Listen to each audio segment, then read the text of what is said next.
ओम श्री सद्गुरु परमात्मने नमः। श्री योग वशिष्ठ महारामायण उत्पत्ति प्रकरण सर्ग 62। भानु बोले, हे भगवान, आपका जो कल्प का दिन व्यतीत भया है उसमें जो जम्बू द्वीप था उसके एक कोने में कैलाश पर्वत था और उसकी कंदरा में सुवर्ण ज्येष्ठ नाम आपका एक पुत्र रहता था। उसने वहाँ एक कुटी रची जिसमें साधुजन निवास करते थे। इंदु नाम ब्राह्मण वेद वेत्ता शांत रूप ने कश्यप ऋषि के कुल में उत्पन्न हो स्त्री सहित उस कुटी में जाकर निवास किया और उस स्त्री से प्राणों की नई स्नेह करता था। जैसे मरुस्थल में घास नहीं उपजती तैसे ही उससे संतान न उपजे, और जैसे शरतकाल की बेली बहुत सुंदर होती है परंतु फल से शून्य होती है, तैसे ही वह स्त्री थी। तब दोनों स्त्री पुरुष पुत्र के निमित्त कैलाश के निकट निर्जन स्थान और कुंज के एक वृक्ष के ऊपर चढ़ बैठे और तप करने लगे। कुछ दिन तक वे केवल जल पाकर भोजन कुछ न करें और रात्रि दिन व्यतीत करें। फिर कुछ समय तक एक ही अंजलि जलपान करने लगे और फिर उसका भी त्याग कर और फुरने से रहित हो वृक्ष किनारे बैठे रहे। निदान जब उनको तप करते त्रेता और द्वापर युग बीते, तब शशि कलाधारी भवानी शंकर तुष्टमन होकर आए और क्या देखा कि स्त्री पुरुष दोनों वृक्ष पर बैठे हैं। तब उन्होंने शिवजी को देख के प्रणाम किया तो जैसे दिन की तपन से संकुची हुई चंद्रमुखी कमलिनी चंद्रमा के उदय होने से प्रफुल्लित हो आती है, तैसे ही महामहिम की नाई शिवजी को देखकर वे प्रफुल्लित हुए।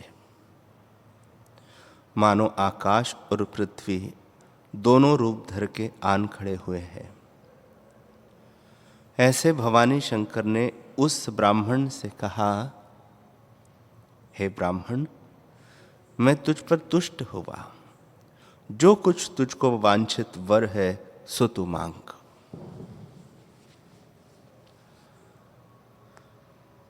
हे ब्रह्मा जी, जब ऐसे शिवजी ने कहा तब ब्राह्मण प्रफुल्लित होकर कहने लगा, हे भगवान, हे देव देवेश, मेरे गृह में 10 पुत्र बड़े बुद्धिमान और कल्याण मूर्ति हो, जिससे मुझको फिर शोक कदाचित न हो। तब ईश्वर ने कहा, ऐसा ही होगा। ऐसे कहकर जब शिवजी समुद्र के तरंगवत अंतर्धान हुए, तब वे स्त्री पुरुष दोनों शिव के चरणों को ग्रहण करके प्रसन्न हुए और जैसे सदाशिव और भवानी की मूर्ति है तैसे प्रसन्न होकर अपने गृह में आए। निदान ब्राह्मणी गर्भवती हुई और समय पाके उसके 10 पुत्र हुए। जैसे द्वितीया के चंद्रमा की शोभा होती है तैसे ही उसकी शोभा हुई और 16 वर्ष के आकार की नाई ब्राह्मणी का आकार रहा, वृद्ध न हुई। वे बालक 10 संस्कारों को ले उपजे और जैसे वर्षा काल के बदली थोड़ी भी शीघ्र बढ़ जाती है, तैसे ही वे थोड़े ही काल में बड़े हो गए। जब 7 वर्ष के हुए तब वे सब वाणी के वेत्ता हुए और उनके माता और पिता दोनों शरीर त्याग के अपनी गति में प्राप्त हुए। वे 10 ब्राह्मण माता पिता से रहित हो ग्रह को त्याग के कैलाश के शिखर पर जा पड़े और परस्पर विचार करने लगे कि वह कौन ईश्वर है जो परमेश्वर रूप है, और वह कौन ईश्वर पद है जिसके पाने से फिर दुखी भी न हो और नाश भी न हो और सबका ईश्वर हो। तब एक भाई ने कहा कि सबसे बड़ा ऐश्वर्य मंडलेश्वर का है, क्योंकि सब पर उसकी आज्ञा चलती है। दूसरे भाई ने कहा कि मंडलेश्वर की विभूति भी कुछ नहीं, क्योंकि वह भी राजा के अधीन होता है, इससे राजा का पद बड़ा है। तीसरे ने कहा राजा की विभूति भी कुछ नहीं, क्योंकि राजा चक्रवर्ती के अधीन होता है, इसलिए चक्रवर्ती का पद बड़ा है। चौथे ने कहा कि चक्रवर्ती भी कुछ नहीं, क्योंकि वह भी यम के अधीन होता है, इससे यम का पद बड़ा है। पांचवें ने कहा कि इंद्र के आगे यम की विभूति भी कुछ नहीं, इंद्र का पद बड़ा है। छठे ने कहा इंद्र की विभूति भी कुछ नहीं, ब्रह्मा के एक मुहूर्त में इंद्र नष्ट हो जाता है। तब सबसे बड़े भाई ने, जो बुद्धिमान था, गंभीर वचन से कहा कि जो कुछ विभूति है सो सब ब्रह्मा के कल्प में नष्ट हो जाती है, इससे बड़ा ऐश्वर्य ब्रह्मा जी का है, इससे बड़ा और कोई नहीं। हे भगवान, इस प्रकार जब बड़े भाई ने कहा तब सब ने कहा भली कही भली कही।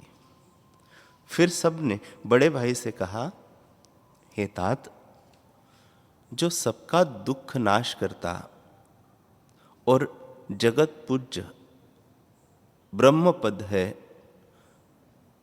तो उसको कैसे प्राप्त हो? जिस उपाय से हम प्राप्त हो वह उपाय कहो।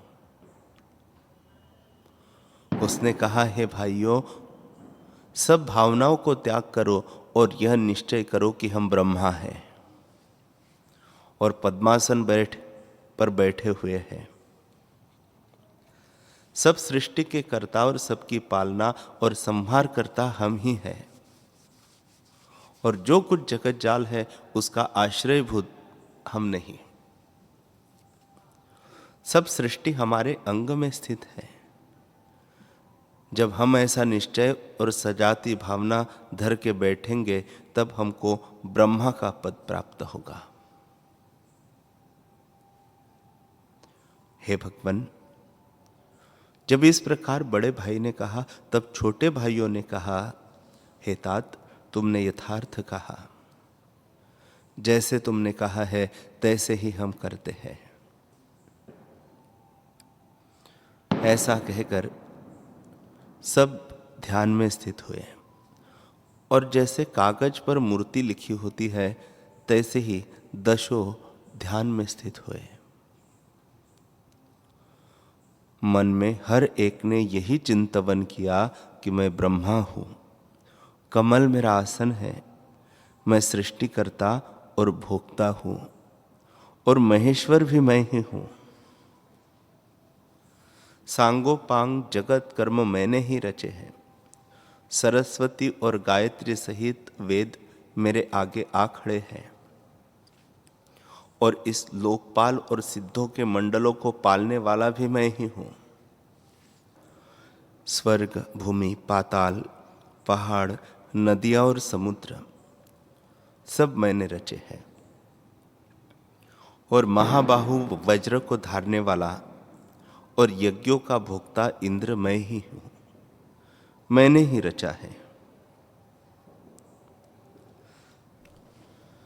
सूर्य मेरी आज्ञा से तपता है और जगत की मर्यादा के निमित्त सब लोकपाल मैंने ही रचे हैं। जैसे गौ को गोपाल पालता है तैसे ही लोकपाल मेरी आज्ञा पाकर जीवों को पालते हैं। और जैसे समुद्र में तरंग उपजते और मिट जाते हैं तैसे ही जगत मुझसे उपजा है और फिर मुझ में ही लीन होता है। क्षण, दिन, मास, वर्ष, युग आदि काल मेरे ही रचे हुए हैं और मैंने ही सब काल के नाम रखे हैं। मैं ही दिन को उत्पन्न करता हूं और रात्रि को लीन कर लेता हूं। सदा आत्मपद में स्थित हूं और पूर्ण परमेश्वर मैं ही हूं।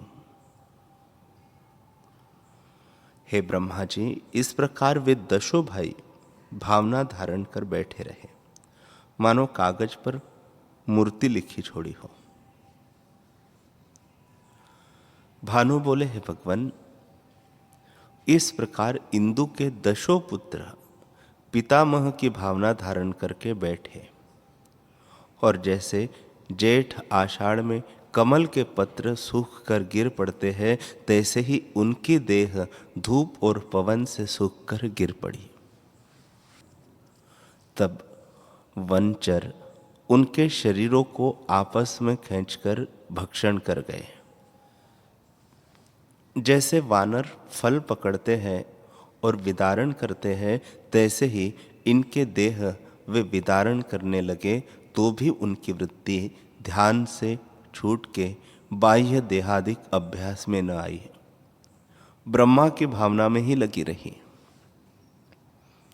इस प्रकार जब चारों युगों का अंत हुआ और तुम्हारे कल्प दिन का क्षय होने लगा, तब 12 सूर्य तपने लगे, पुष्कल मेघ गरज के वर्षने लगे, बड़ा भूचाल आया, वायु चलने लगी, समुद्र उछलने लगे, सब जल ही जल हो गया और सब भूत क्षय हो गए।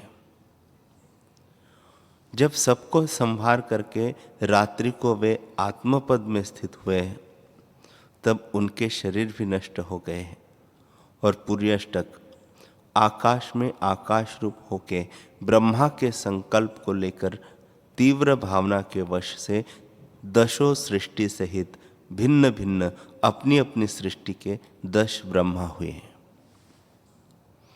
फिर जाग कर देखते हैं कि आकाश में फुरते हैं।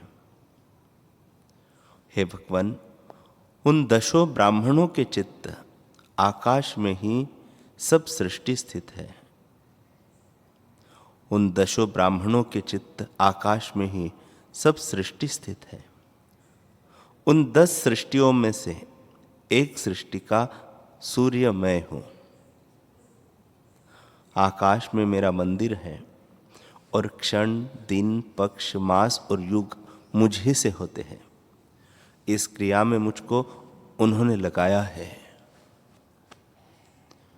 हे भगवान, इस प्रकार मैंने आपसे 10 ब्रह्मा और उनकी 10 सृष्टि कही। वे सृष्टि सब मनोमात्र है। अब जैसे आपकी इच्छा हो तैसे कीजिए। भिन्न भिन्न जगत जाल कल्पना जो इंद्रजाल की नाई विस्तृत हुई है, वे चित्त के भ्रम से ही भासती है।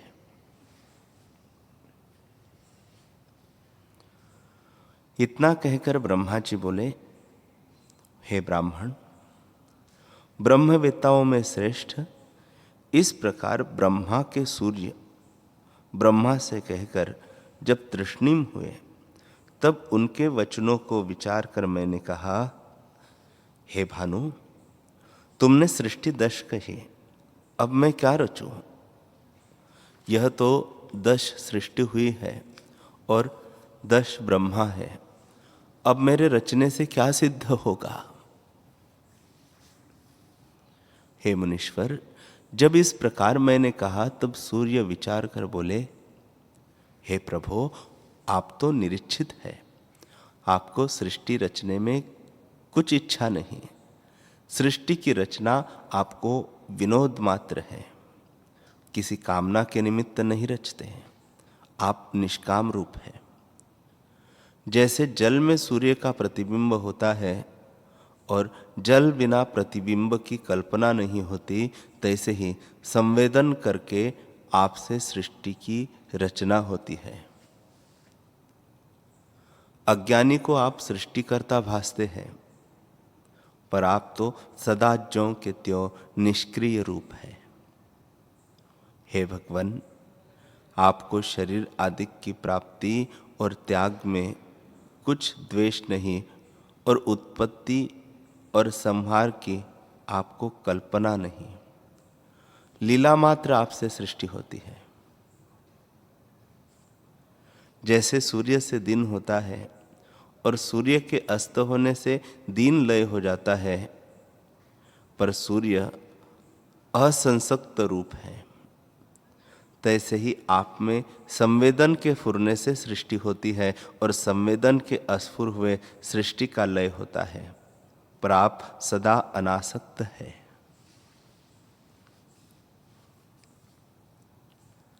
जगत की रचना आपका नित्य कर्म है और उस कर्म के त्याग करने से आपको कुछ अपूर्व वस्तु भी नहीं प्राप्त होती। इससे जो कुछ आपका नित्य कर्म है उसे कीजिए। हे जगतपति, जैसे निष्कलंक दर्पण प्रतिबिंब अंगीकार करता है, तैसे ही महापुरुष यथा प्राप्त कर्म को असंसक्त होकर अंगीकार करते हैं। जैसे ज्ञानवान को कर्म करने में कुछ प्रयोजन नहीं, तैसे ही उसको करने में और न करने में कुछ प्रयोजन नहीं। करना न करना दोनों उसको सम है। इस कारण दोनों में आप सुषुप्ति रूप है। हे भगवान, आप तो सदा सुषुप्त रूप है और उत्थान किसी प्रकार नहीं। इससे आप सुषुप्ति रूप प्रबोध होकर अपने प्रकृत आचार कीजिए।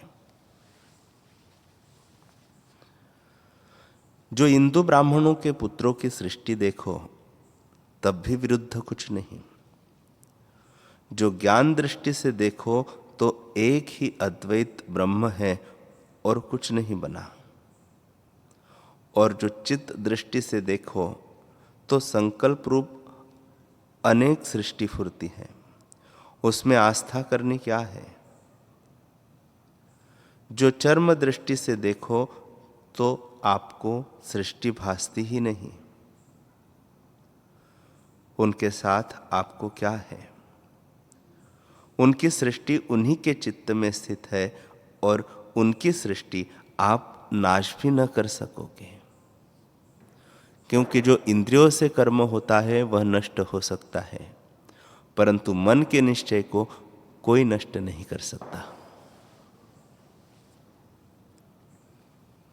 हे भगवान, जो निश्चय करके चित्त में दृढ़ हो गया है, उसको वही निवृत्त करे तो निवृत्त होता है और कोई निवृत्त नहीं कर सकता। देह नष्ट होने से निश्चय नष्ट नहीं होता। जो चिरकाल का निश्चय दृढ़ हो रहा है, उसका स्वरूप से नाश नहीं होता। हे भगवान, जो मन में दृढ़ निश्चय हो रहा है वही पुरुष का रूप है। उसका निश्चय और किसी से नहीं होता। जैसे जल सिंचने से पर्वत चलायमान नहीं होता, तैसे ही चित्त का निश्चय और से चलायमान नहीं होता।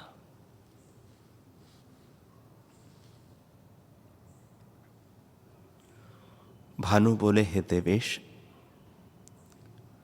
इस पर एक पूर्व इतिहास है, वह आप सुनिए। इंद्रद्रुम नाम एक राजा था और उसकी कमल नयनी अहिल्या रानी थी।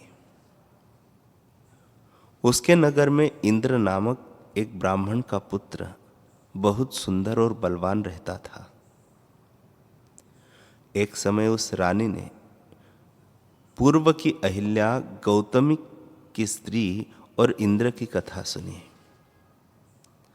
तब एक सहेली ने कहा, हे रानी, जैसे पूर्व अहल्या थी तैसे ही तुम भी हो, और जैसा वह इंद्र सुंदर था तैसे ही तुम्हारे नगर में भी एक इंद्र ब्राह्मण है। हे भगवान, जब इस प्रकार रानी ने सुना तब उस इंद्र में रानी का अनुराग हुआ, परंतु वह रानी को न मिले और रानी का शरीर इसी कारण दिन पर दिन सूखता जावे। निदान राजा ने सुना कि उसको गर्मी का कुछ रोग है, इस कारण उसकी निवृत्ति के लिए केले के पत्र और शीतल औषधि उसको दिलवाए, परंतु उसको वांछित पदार्थ कोई दृष्टि न आया और खाना पीना शैया आदि जो कुछ इंद्रियों के वांछित पदार्थ है वह उसको कोई सुखरूप न भासे। वह दिन दिन पीत वर्ण होती जावे और इंद्र के वियोग से जैसे जल बिना मछली मरुस्थल में तड़पे तैसे ही वह तड़पती रहे और कहे, हा इंद्र, हा इंद्र।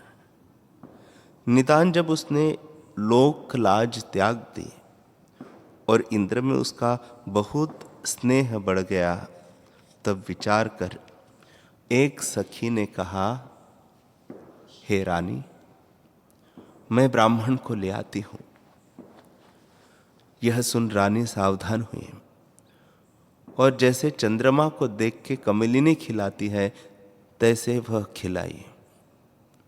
वह सखी रानी से कह के ब्राह्मण के घर गई और उस इंद्र को प्रबोध करके रात्रि के समय अहल्या के पास ले आई। जब वह गोप्य स्थान में इकट्ठे हुए तो परस्पर लीला करने लगे और दोनों का चित्त परस्पर स्नेह से बंध गया और बहुत प्रसन्न हुए। जैसे चकवे और रति और कामदेव का स्नेह होता है तैसे ही उनका स्नेह हुआ और एक दूसरे बिना एक क्षण भी न रह सके। निदान सब क्रिया उनकी निवृत्त हो गई और लज्जा भी दूर हो गई। जैसे चंद्रमा को देख के चंद्रमुखी कमल प्रसन्न हो तैसे ही एक दूसरे को देखकर वे प्रसन्न होवे। हे भगवान, उस रानी का भर्ता भी बड़ा गुणवान था, परंतु रानी ने भर्ता का त्याग किया और इंद्र से उसने स्नेह किया। जब राजा ने उसका संपूर्ण वृत्तांत सुना तो उसको दंड देने लगा, परंतु उनको कुछ खेद न हो और जब कीचड़ में डाले तब कमल की नाई ऊपर ही रहे, कुछ कष्ट न हो। फिर जब बर्फ में उनको डाला तो भी खेदवान न हुए। तब राजा ने कहा, हे दुर्मतियों, तुमको दुख क्यों नहीं होता? उन्होंने कहा, हमको दुख कैसे हो, हम तो अपने आप को भी नहीं जानते। तब अहल्या ने कहा, मुझको सब इंद्र ही भासता है, भिन्न दुख क्या हो?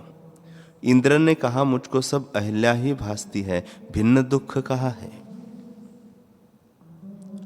तुम्हारे दंड देने से हमको कुछ दुख नहीं होता, हम परस्पर हर्षवान हैं।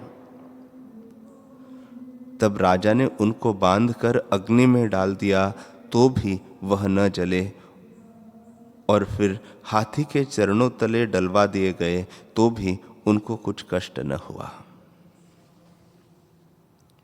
तब राजा ने कहा, अरे पापियों, तुमको अग्नि आदि में दुख क्यों नहीं होता? तब इंद्र ने कहा, हे राजन, जो कुछ जगत जाल है वह मन में स्थित है। जैसा मन है तैसा पुरुष रूप है। जैसा निश्चय मन में दृढ़ होता है उसको कोई दूर नहीं कर सकता। चाहे कोई हमको दंड दे परंतु हमको कुछ दुख न होगा, क्योंकि हमारे हृदय में परस्पर प्रतिभा हो रही है। जो कोई अनिष्ट हमको हो तो दुख भी हो, हमको अनिष्ट तो कोई नहीं, तब दुख कैसे हो? हे राजन, जो कुछ मन में दृढ़ीभूत होता है वही भासता है, उसका निश्चय कोई दूर नहीं कर सकता। शरीर नष्ट हो जाता है, परंतु मन का निश्चय नष्ट नहीं होता। हे राजन, जो मन में तीव्र संवेग होता है सो वर और शाप से भी दूर नहीं होता। जैसे सुमेरु पर्वत को मंद मंद वायु नहीं चला सकता, तैसे ही मन के निश्चय को कोई नहीं चला सकता। मेरे हृदय में इसकी मूर्ति स्थिरभूत है और इसके हृदय में मेरी मूर्ति स्थिरभूत है। इसको सब जगत मैं ही भासता हूं और मुझको सब जगत यही भासती है। जो कुछ दूसरा भासे तो दुख भी हो। जैसे लोहे के कोट में कोई दुख नहीं दे सकता, तैसे ही मुझको कोई दुख नहीं। मैं जहां जाता हूं वहां सब ओर से अहल्या ही भासती है। जैसे ज्येष्ठ आषाढ़ की वर्षा में पर्वत चलायमान नहीं होता, तैसे ही हमको दुख नहीं। हे राजन, मन का ही नाम अहल्या और इंद्र है और मन ही ने सब जगत रचा है। जैसा जैसा मन में दृढ़ निश्चय होता है तैसा ही भासता है और सुमेरु किनाई स्थिर हो जाता है, कदापि नष्ट नहीं होता। जैसे पत्र, फल, फूल और टहनी के काटने से वृक्ष नष्ट नहीं होता, जब बीज ही नष्ट हो तब वृक्ष नष्ट होता है।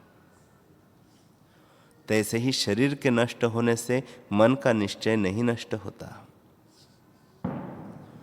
जब मन का निश्चय ही उलट पड़े तब ही दूर होता है। एक शरीर जब नष्ट होता है तब जीव और शरीर धर लेता है। जैसे स्वप्न में यह शरीर रखता है और अन्य शरीर धर के चेष्टा करता है तो शरीर के ही अधीन हुआ।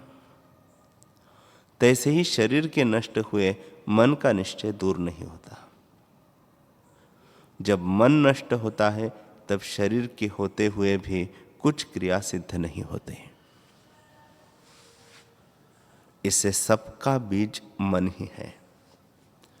जैसे पत्र, टहनी, फल और फूल का कारण जल है, तैसे ही सब पदार्थों का कारण मन है। जैसा चित्त है तैसा रूप पुरुष है। इससे जहां मेरा चित्त जाता है वहां सब ओर से रानी ही भासती है, मुझे दुख कैसे हो।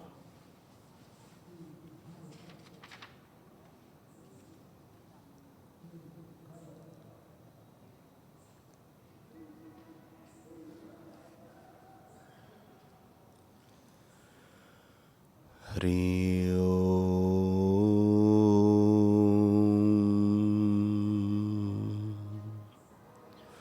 हरि ओम।